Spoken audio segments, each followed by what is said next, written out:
ሱራፌልና ቤዛ ተስማምተዋል። ምክንያቱም ሳሚ በሩን ዘግቶባቸው ሲሄድ ሁለቱ ብቻ ሲሆኑ ማንም ካጠገባቸው ስላልነበረ ያለማንም ሃይባይ ወደ ድሮ ማንነታቸውና ፍቅራቸው ተመለሱ። ደስ እያላት እሱም ደስ እያለው እንደ ድሯቸው የተሽኮረመሙ አይዞ ሱራፌል ይህም ጊዜ ያልፋል፣ ግን ይቅርታ ስላስቀየምኩህ በጣም ይቅርታ በማለት እሱንም ይቅርታ ተጠይቀውና ሱራፌልም እኔን ይቅርታ መጠየቅ ያለብኝ ቤዝ፣ አዎ መናገር ነበረብኝ መጀመሪያ አስቀይሜሻለሁ፣ ብዙ ነገር ሳልነግርሽ ይህን ሁሉ ያደረኩት ለዛ ነው። እናም አይዞህ እርግጠኛ ነኝ እቺ ሎሚ የተባለችው ሰራተኛም አልሞተችም፣ ይህ ሁሉ እየዛ እየተረገመ የሮቤል ሴራ መሆን አለበት። እናም አይዞህ አብረነን በማለት ታበረታተዋለች። እጅግ ደስ ብሏቸው ስለነበረ ሳሚም ከሉላ ጋራ ስለነበር ሉላ ለምንድን ነው የመጣኸው ወደዚህ? ቆይ ሱራፌልና ቤዛ ምንድን ነው የሆኑት? ሱራፌልና ቤዛ ትንሽ ያለመግባባት ስለነበረ የተጨቃጨቁ ስለነበር በር ዘግቼባቸው መጣው ይላታል። ቆይ አንተ በር አሁን እንኳን ተስማምተዋል መሰል ሳይግባቡ አልቀሩም። ቅድም ግን የተጨቃጨቁ ነበር፣ አሁን ግን ሳይግባቡ አይቀሩም። ለማንኛውም እና ታዲያ ሂድ እንጂ ታዲያ እኔ ጋር ምን ትሰራለህ? እኔን ማታድርቀኝ በማለት እሷም የቀልዷን እያወራ ራችሁ ያለ በቃሽ ሊድና እና ቁልፉንም ይዘባችኋል እንዴ ስትለው፣ አዎ ቆልፌባችሁ አይደል እንዴ መጣው ታዲያ ጨቀጨቃቸውን እንዴ ልቻለው ሲላት፣ በሊድ ክፈትላቸው በማለት ሳሚ ሄዶ በር እንዲከፍት ታደርጋለች። ሳሚ ሄዶ በሩን ሲከፍትላቸው ደስ የሚል ነገር ነበረ። ሁለቱም በፍቅር ዓለም ነበሩ። እናም ደስ ብሏቸው በጣም ነው ደስ የሚለው። እናንተ በር ዘግቼላችሁ ሲሄድ ጭራሽ ተጣምራችሁ ጠበቃችሁኝ ያለ ሳሚም ቀልዱን እየቀለደ ወደ ውስጥ ይገባል። ከደቂቃዎች በኋላ በሩን እንደ ቆልፎ በውስጥ ቆልፎ ወደ ውስጥ እንደገባና ቁጭ እንዳሉ በራቸው ይንኳኳል። በራቸው የንኳኳው ማን ሊመጣ ይችላል? ሱራፌል አይምሮ ላይ ያለው አሁን ካሁን ፖሊስ መጥቶ ያዘኝ ወሰደኝ የሚለው ነበረ። የመጣውም ደግሞ መርማሪ ፖሊሱ ነበረ። ማለትም ሉላን ለመጠየቅ ከሉላ ጋር የሆነ የጀመሩት ሪሌሽንሺፕ ይኖራል ብዬ አስባለሁ የሚለው ሳሚ፣ እስኪ ቆይኔ በሩን ልክፈተው በማለት ማን ነው ሲል እኔ ነኝ በማለት ቆይሽ እንዴት ነው በሩን ከፍቶለት ሲያይ መርማሪ ፖሊሱ መሆኑን ሲያይ፣ ቆይ በሰላም ነው ዶክተር? ዛሬ ደግሞ ከካቴና ደግሞ እቅፍ አበባ ይዘህ መታሃልሳ ምንድነው ነገሩ? በማለት አዎ ሳሚ ሁልጊዜ እኮ ካቴና ይያዝም አንዳንዴ ደግሞ አበባ ይያዛል በማለት መርማሪውም ለሳሚው ከመለሰለት በኋላ ቆይ አንድ ጊዜ ጠብቀኝ በማለት ወደ ውስጥ ይዘልቅና እናንተ ግን ቆይ ምንድነው እሱ?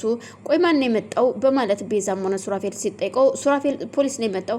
አረ ዝም በል እባክህን ሱራፌል ተረጋጋ፣ የመጣው መርማሪ ፖሊሱ ነው ግን ደግሞ በማለት ሲጀምር ሱራፌል ይደነግጣል።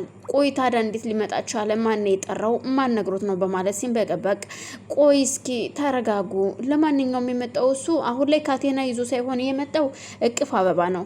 ኦኬ በቃ ተው አወኩትኝ፣ እሱ አሁን የመጣው ለኛ ቤት አይደለም የመጣው ሉላን ለመጠየቅ ነው በማለት ቤዛም ፈገግ ብላ አንዴ ቆይ ምን ነው ሰው የለም እንዴ በማለት መርማሪውም ሲጠይቀው አረ አለ። ቤዛም ወጣትልና እንዴ ሰላም ነው እንኳን ደህና መጣ መርማሪ በማለት ፈገግ ብላ ሰላም ትለዋለች።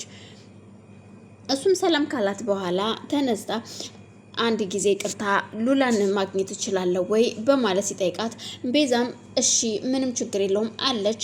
ሉላ ያረፈችበትን ክፍል እና ላሳይ በማለት ወደዛ ይዛው ትሄዳለች። ሳሚና ሱራፌል ግራ ተጋብተው በሩን ከዘጉ በኋላ አልገባኝም ግን ቆየ መርማሪ ፖሊስ ለምንድን ነው እዚህ የሚመላለሰው? እየገባኝ አይደለም በማለት ሲጠይቅ አላቅም፣ ቆይ ግን አሁን ይመስለኛል ቤዛም እንደዛ ሲላት፣ ቤዛም አይ አሁን ታሪኩ ረጅም ነው ሌላ ጊዜ እነግራችኋለሁ፣ ምክንያቱም እሷና ከሉላ ጋራ የሆነ የጀመሩት ነገር አለ፣ ስለዚህ እሷን ነው ሊጠይቅ የመጣው፣ እናንተ ተረጋጉ ብላቸው ነበር የወጣችሁ። አው በየጊዜው ምንድነው ሴት ግን ቆይ ይሄን መርማሪ ፖሊስ ምን አድርጋ ነው በዚህ እሷን ብሎ በመጣ ጊዜኛ እኮ ሰውነታችን አለቀ በድንጋጤ ምንድነው የሚሻለን በማለት ሳሚም ይቀልዳል። ሱራፌልም ግራ ተጋብቶ ቆይ ምን ጀምረው ነው ግን እንዴት ይመላለሳል እዚህ ቤት? እኔ ራሴ እኮ ደነገጥኩኝ ሲል፣ ለማንኛውም አትደንግጥ፣ አሁን ያለው ነገር አሁን ከቤዛ ጋር ሰላም ከተፈጠረ ሁሉም ነገር ሰላም ይወርዳል ማለት ነው በማለት ሳሚም ነገሮችን ጀምራል። ሉሲ ወደ ሮቤል ቤት ለመሄድ ምክንያቱም ሎሚ ስትደውልላት ስልኳን አታነሳም፣ እሷም ስልክ እየደወለችላት ስላልሆነ ስለዚህ ቅንጅርትን ትጠራውና ቅንጅርት 10 ደቂቃ ከቆየሁብህ እዛ ቤት ገብቼ ትመጣለህ፣ ለሱራፌል ትደውልና ሎሚ እንዳልሞተች ሎሚ ሮቤል ቤት እንዳለች ትነግረዋለህ። ከዛ ሮቤል ይያዛል። እናም ግን ደግሞ ስልክ ደውለህልኝ ካነሳው ልክ ችግር የለም ካላነሳው ልክ ግን እዩልህ ነግሬሃለሁ እንዳትቆይ በማለት ለቅንጅርት ትነግረዋለች። ቅንጅርትም ግራ ተጋብቶ ቆይ ምን እያልሽ ነው? አዎ እንደዛ ነው ነገሩ፣ የሆነ ነገር ባትሆን ይች ልጅ እንደዚህ አትቆይም ነበር በማለት አሁን እዛ ቤት ስገባ ነው ደቂቃውን የምትቆጥረው አሁኑን ጀመርህ አይደለም በማለት እሱንም አስጠንቅቀው ሉሲ እዛ ቤት ትገባለች። እዛ ቤት እየገባችው ሎሚን አስመስሎ ሮቤል ነበር ቴክስት የጻፈላት በሎሚ ስልክ ነይ ዝም ብለሽ ነይ ግቢ በማለት ቴክስት አረግልሻለሁ ብላት ስለነበረ በቃ እሷ ናት ብላ ነበር ሄደችው። ስትገባ ልክ የሳሎን በር ከፍታ ስትገባ ሉሲ ያየችው ማመን ያቀታታል። ቤቱ ሁሉ ደም በደም ተጨማልቋል። በድንጋጤ ቆይ ምንድነው የተፈጠረው? ምንድነው ይሄ ደም እያለች እያለ ከኋላዋ ሮቤል ተከትሏት ይመጣል።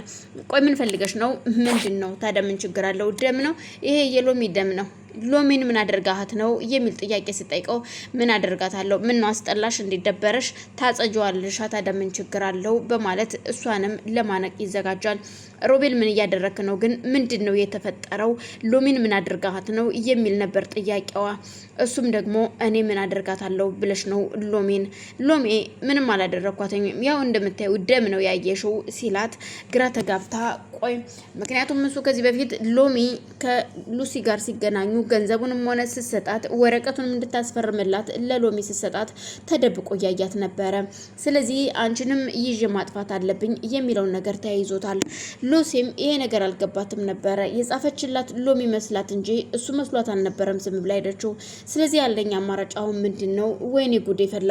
ሮቤል ምንድነው ያደረከው ነገር ለማወቅ እችላለሁ ወይ ብትለውም ምንም ማወቅ አይጠበቅብሽም።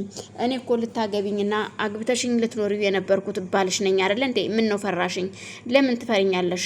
በማለት ሲነግራት ለምን አልፈራህም ሮቤል ሎሚን ምንድነው ያደረካት? በማለት ስትጠይቀው ሩጦ አንገቷን